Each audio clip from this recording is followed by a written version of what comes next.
Oh, sorry. I'm just dreaming of Joao Felix still.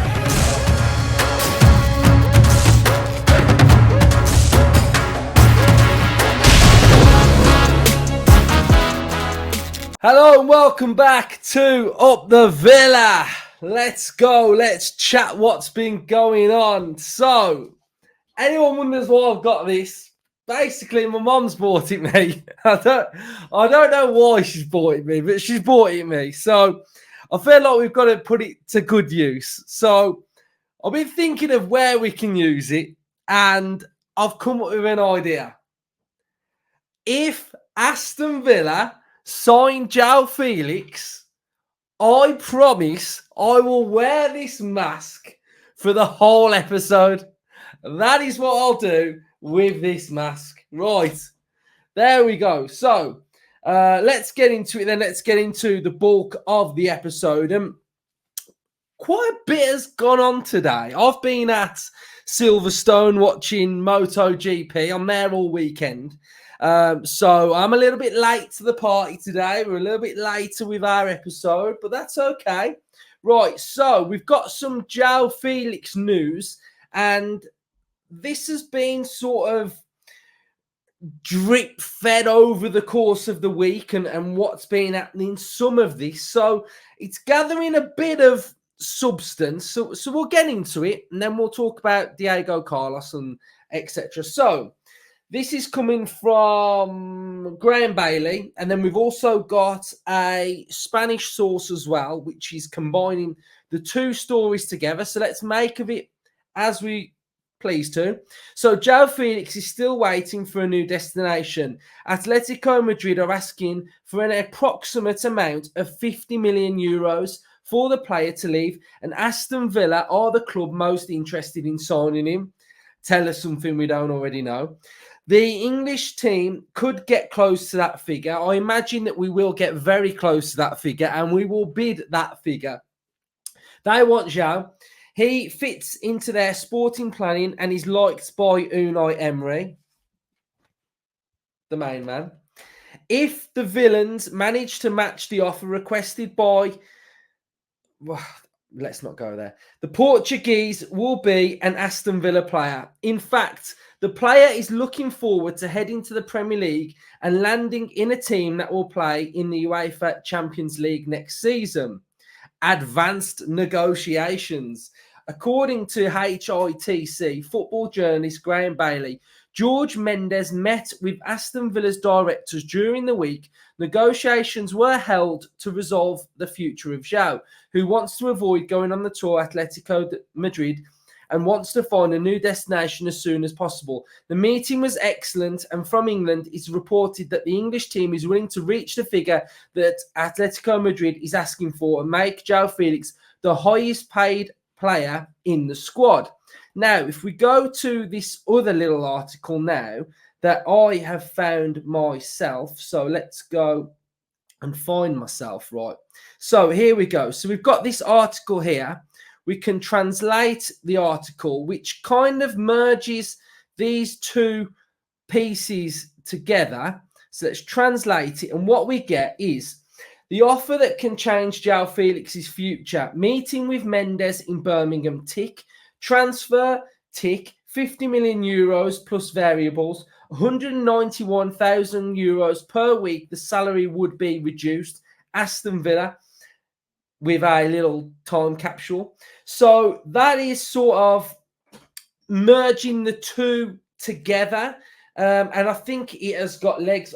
From what I'm reading and seeing is that Monchi has met with Mendes and they've spoken. And I imagine that Joao Felix has had numerous conversations with Unai Emery.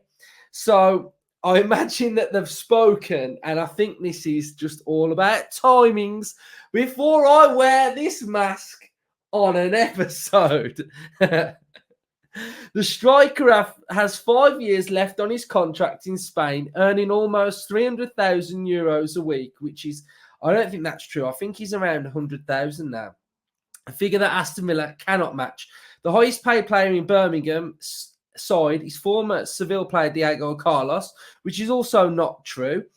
However, Villa are willing to offer Felix a salary, including bonuses of 176,000 euros a week, which would make him the highest earning paid player at Aston Villa. Now, I imagine it would be pretty high.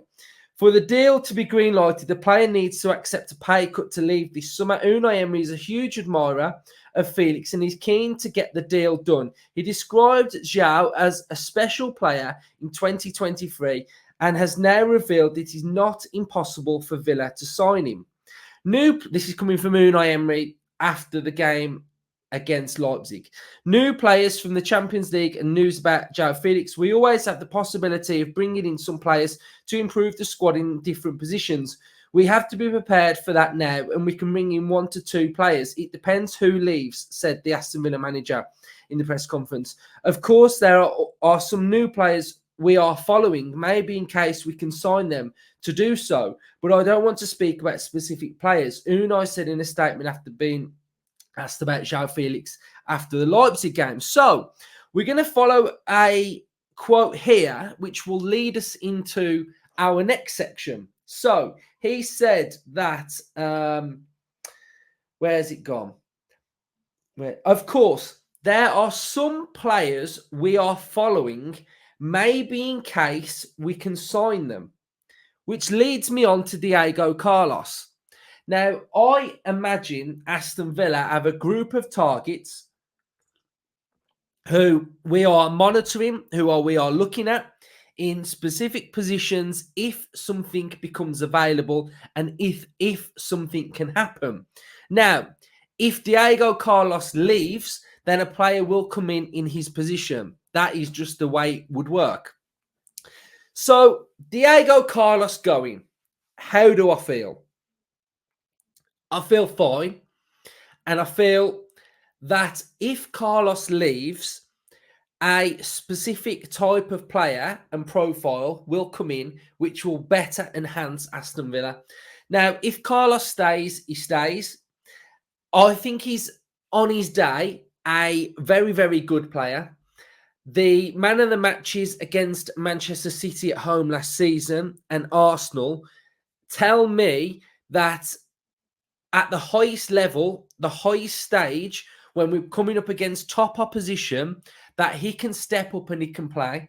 You don't get man of the match against Man City and pocket Haaland if you're not a decent player. But I think errors and lapses in concentration are starting to creep into his game a little bit. So I think we've got to just see how it pans out. Fulham are linked with him. And here's the other caveat to this as well, showing the different focuses on recruitment strategy. When Carlos was signed for about 32 million euros, and the fee that we're probably going to get for him is maybe pushing around 12 to 15 if we're lucky. Now, resale value will tell you we're getting half of what we paid back. So the players that we're now starting to sign of a younger profile, if they are to ever leave, we will be making probably profit on them because of their age profiles at around 21, 22, 23 years of age. Whereas when we're signing players that are older, it's very difficult to recoup any of that transfer that you've paid. So I imagine that a younger defender would come in. I think Biol would absolutely suit our team to a T. I think he would complement Pau and Konsa. Aggressive, great in the air. I think Biol would be absolutely fantastic. But do we go down a centre-back route and push Konsa at right back? Or do we put Konsa back at centre-back and sign a sort of right-sided centre-back / right-back? I think that's really interesting, and it'll be interesting to see what we do with it. But I think if Carlos goes, someone who better suits our system will come in, and I think I'll be totally fine with that. But if he stays, he stays. You know, we don't know what's going on, but there's the early interest there of Fulham. Seville have started to, their names popped up a little bit more as well, hasn't it? So one there, we're just going to have to see how it goes, play it by ear, and see what happens there as well. Another one that has happened today is that Louis Barry has gone back to Stockport on loan. He signed a contract extension with Aston Villa.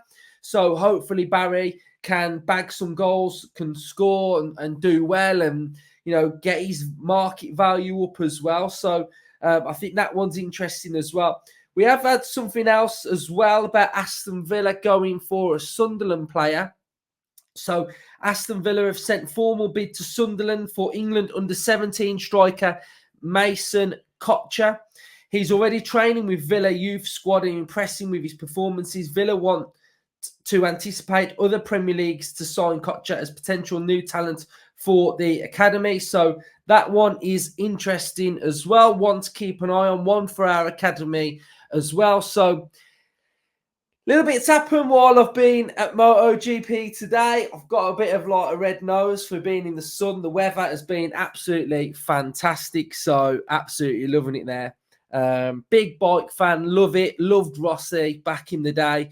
I bought it. Well, we used to go with my dad all the time, but it's his 60th birthday in March, so I bought us tickets for the whole weekend. So we're going there across the course of the weekend as well. So yeah, there's the news. We will be doing the watch along tomorrow night as well. The last one didn't happen. It was just too late. Far too late. So we'll be doing this one at 10:30 tomorrow. So let me know your thoughts in the comment section down below. Up the Villa.